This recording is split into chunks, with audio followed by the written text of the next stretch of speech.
So వీళ్ళకేంటంటే English education అన్నది తగ్గించి ఈ సంగీతము స్తోత్రాలు వీటిల్లో ఎక్కువ తీసుకెళ్తే విద్వాన్లను చెయ్యొచ్చు కదా, వీళ్ళు కూడా అవసరం మనకి అన్నది ఒక ఆలోచన వచ్చింది. ఎలా జనం రిసీవ్ చేసుకుంటారో తెలీదు నాకు. సో వచ్చారు అంటే 2-3 వచ్చినా నేను ఆ లైన్ స్టార్ట్ చేయబోతున్నాను. ఎలా అయితే మగ పిల్లలకి పూర్తి టైం వేద పాఠశాల ఉందో అలా ఈ పిల్లలు కూడా పూర్తి టైం ఇలా వెళ్తే వాళ్ళకి ఫ్యూచర్లో కూడా సంస్కృతం లైన్లో వెళ్ళడానికి ఆపర్చునిటీ ఉంటాయి. అంటే తిరుపతి బ్రాంచ్ లో ఇక్కడ లోకల్ వాళ్ళే ఉన్నారండి, అవుట్ ఆఫ్ ద స్టేట్ వాళ్ళు కూడా ఉన్నారా? ఇక్కడ విజయనగరం దగ్గర నుంచి, శ్రీకాకుళం విజయనగరం దగ్గర నుంచి ఇటు అనంతపురం, కడప, ఒంగోలు అన్ని ప్రాంతాల వాళ్ళు ఉన్నారు. ఇటు సేలము, ట్రిచి నుంచి కూడా పిల్లలు ఉన్నారు. కర్ణాటక సింధనూరు సైడ్ నుంచి ఉన్నారు. సో మొత్తం తిరుపతిలో అయితే కర్ణాటక, తమిళనాడు, ఆంధ్ర ఉన్నారు. ఈ బ్రాంచ్ కి కానీ 90% తెలుగు వాళ్ళు, ఆంధ్ర వాళ్ళు, ఒక 10% తమిళనాడు వాళ్ళు, కర్ణాటక వాళ్ళు అంతాను. ఎందుకంటే లాంగ్వేజ్ ప్రాబ్లం ఒకటి వాళ్ళకి. ఇక్కడ ఎంతమంది ఇంగ్లీష్ మీడియం అన్నా ఎక్కువ మంది పిల్లలు వీళ్ళే ఉండడం వల్ల తెలుగు ఆటోమేటిక్ గా మాట్లాడతారు. అడ్వాంటేజ్ ఏంటంటే పిల్లలు తొందరగా ఏదైనా అడాప్ట్ అయిపోతారు. అరవ పిల్లలు వచ్చి ఫస్ట్ ఒక 4 నెలలు కష్టపడతారు, 5వ నెల వాళ్ళు కూడా అయిపోతారు. ఈ ప్రాబ్లం ఉండకుండా ఉండాలని మాకు తిరువానికావల్ అంటే ట్రిచిలో స్మార్త బ్రాహ్మణుల కోసం ఆల్రెడీ 2 ఏళ్ళుగా నడుస్తోంది సాంప్రదాయ పాఠశాల. ఈ ఏడాది తిరువన్నమలైలో కొత్తది మొదలు పెడుతున్నాం. అది కొంచెం స్పెషాలిటీకి వెళ్తున్నాం శివార్చకులు ఒకళ్ళకి. ప్రతి వాళ్ళకి మళ్ళీ తేడాలు ఉంటాయి పద్ధతులు. వాళ్ళ కోసం అక్కడ తిరువన్నమలైలో స్టార్ట్ చేస్తున్నాం. ఒరగడం అని చెప్పి కంచి దగ్గర ఉంది, అక్కడ పాంచరాత్రం వైష్ణవులకి అన్ని స్టార్ట్ చేస్తున్నాము. తర్వాత సింధనూరులో ఇప్పుడు నేను వెళ్తున్నది కూడా అక్కడ ఏదైనా స్టార్ట్ చేయడానికి అవుతుందా అని చూడడానికి కర్ణాటకకి వెళ్తున్నాను. అండ్ బెంగళూరు తుమ్కూరులో స్టార్ట్ చేస్తున్నాము. ఇవన్నీ అయితే తమిళనాడుకి చెన్నైలో చేస్తున్నాం. తమిళనాడు కోట అది జనరల్ వైష్ణవులు, స్మార్తులు అందరినీ ఇక్కడ తిరుపతి లాగానే అందరినీ తీసుకోవడానికి. కొంతమంది ఎన్ఆర్ఐలు కూడా అడుగుతున్నారు మా పిల్లల్ని పంపించచ్చా అని.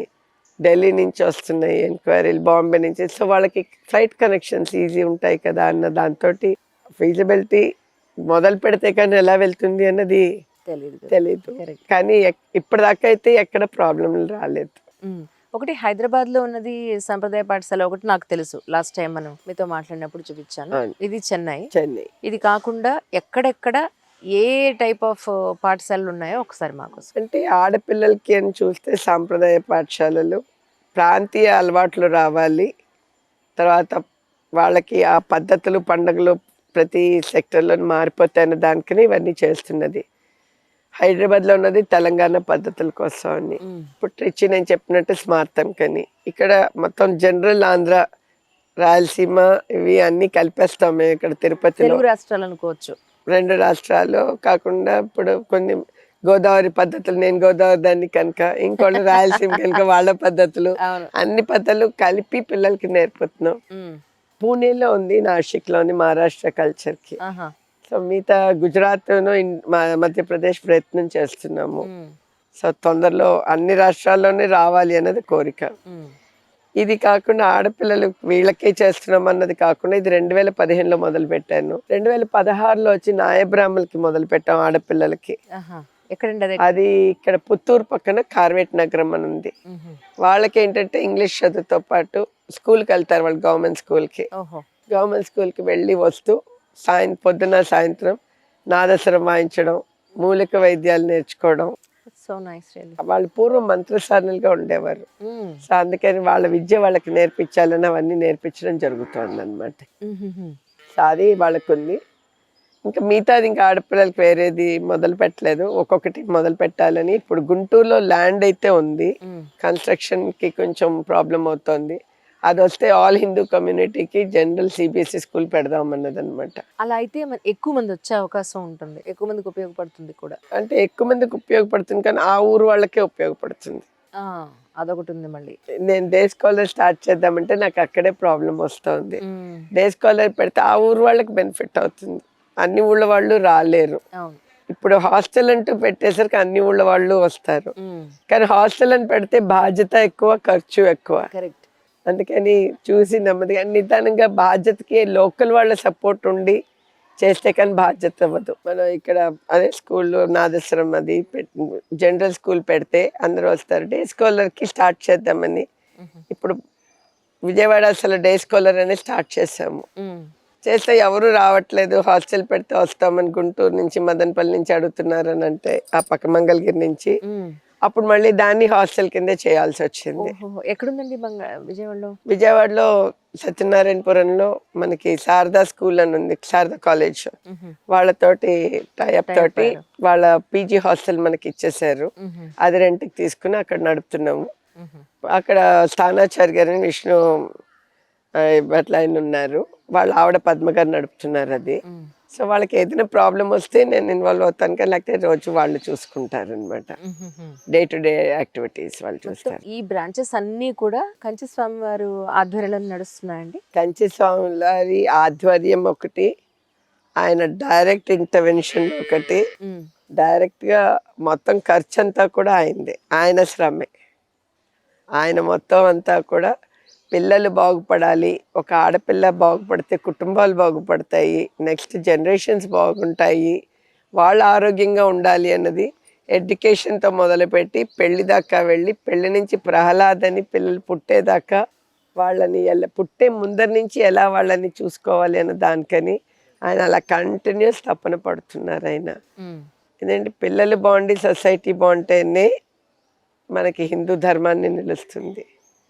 మన బ్రాహ్మణులు ఇది అన్నది మొదలు పెట్టడానికే ఇప్పుడు మేము బ్రాహ్మణులకు చేస్తున్నాము, ఇందాక అన్నట్టు నాదస్వరంకి చేస్తున్నాము, కుమ్మరాళ్ళకి చేస్తున్నాము, యాదవులకి. ఈ ఏడాది తక్ష అని చెప్పి కార్పెంటరీ కమ్యూనిటీ విశ్వకర్మ వాళ్ళకి మొదలు పెడుతున్నాము. ఎందుకు అనంటే అన్ని కమ్యూనిటీలు బలపరిస్తే కానీ సొసైటీ బలంగా ఉండదు. అవును, చేతివృత్తులు మొత్తం అంతరించిపోయాయిగా. అసలు ఎవరున్నారు ఇప్పుడు? వంశపారంపర్యంగా వాళ్ళ చేతివృత్తులు ఉన్న వాళ్ళు ఎవ్వరూ లేరు. అందుకే మనకి స్కిల్డ్ వర్కర్స్ కూడా దొరకట్లేదు actually, to be frank. So మళ్ళీ అయితే ఆ చేతివృత్తులన్నింటినీ చేసే పనిలో ఉన్నారు. Okay okay. And Chittoor district ఒక మోడల్ డిస్ట్రిక్ట్గా చేస్తూ, ఎందుకంటే ఇందాక నేను అన్నట్టు మాకు గ్రౌండ్ ఇక్కడ డెవలప్ చేసుకున్నాము, ఇక్కడ కల్చర్కి దానికి అంతా కూడాను. సో ఈ గ్రౌండ్ ఇక్కడ ఎప్పుడైతే డెవలప్ అయిందో కంట్రోలింగ్ ఈజీ ఉంటుంది నాకు. సో ఇక్కడ నా సాంప్రదాయ కాదు, యాదవ్ పాషాలు ఇక్కడ నుంచి ఒక గంట దూరంలో అటవుపల్లి అని అక్కడ ఉంది. ఇటు కార్వేట్ నగరంలోనే నాయ బ్రాహ్మణులది, కుమ్మకారులది, అందరిది ఉన్నాయి. సో తక్ష కూడా ఇప్పుడు అక్కడే మొదలు పెడదామని. సో ఎవరైనా వస్తే కూడా మనకి ఏం చేస్తున్నాం అనేది తెలుసుకుని ఒక ఫార్మాలిటీకి వచ్చిన తర్వాత అదే టెక్నాలజీ మనం అదే సిలబస్ అన్ని దగ్గర ఇంప్లిమెంట్ చేయడానికి ఈజీ అవుతుంది. ఈ ఏడాది నాయ బ్రాహ్మణులది నాదస్వరంది అనంతపూర్లో కూడా పెడదామన్నది ఒక ప్రయత్నం జరుగుతోంది. సో అనంతపూర్లో కూడా ఈ ఏడాది మొదలు పెట్టడం అవుతుంది. బ్రాంచెస్ దానికి మనకి ఆల్రెడీ ముక్కామల్లో ఉంది, బెంగళూరులో ఉంది. సో వచ్చేది ఎక్కువ మంది అనంతపూర్ సైడ్ నుంచి వస్తున్నారు. సో మనమే అక్కడికి వెళ్తే వాళ్ళకి రావడం వెళ్ళడం ఖర్చు కూడా తగ్గుతుంది కదా అని ప్రయత్నం అవుతుంది. అంటే కంచి కామకోటి పీఠం కిందకే వస్తాయండి ఇవన్నీ? కంచి కామకోటి పీఠం వారు నడుపుతున్నదే. కంచి కామకోటి పీఠం నడుపుతుందని సోన్లా డైరెక్టర్ నడుపుతున్నది. దాని కిందన ప్రత్యక్ష చారిటబుల్ ట్రస్ట్ అని పెట్టారు, ఎడ్యుకేషన్కి, వేదిక్ డెవలప్మెంట్కి, కమ్యూనిటీ డెవలప్మెంట్కి అని చెప్పి. సో ఆ ట్రస్ట్ కిందన ఇవన్నీ వస్తున్నాయి. సో ఆ ట్రస్ట్కి ఐటీజీ ఉంది, 12A ఉంది, సిఎస్ఆర్ ఉంది, FCRA ఉంది. నడుస్తున్నది మొత్తం అంతా కూడా ఇండివిజువల్ డొనేషన్స్, కార్పొరేట్స్. ఇప్పుడు ఈ మధ్యన సిఎస్ఆర్ ఎడ్యుకేషన్ సైడ్లోంచి కార్పొరేట్ కూడా కొంచెం రావడం జరుగుతుంది అనమాట. సో స్లోగా మొత్తం స్టెబిలైజ్ అయ్యేదాకా మనం ఎవరిని అడగకూడదు అన్న దాని మీద స్టెబిలైజ్ అయ్యాక స్లోగా మనం ఇప్పుడు సిఎస్ఆర్కి వెళ్తున్నాం ముందుకి.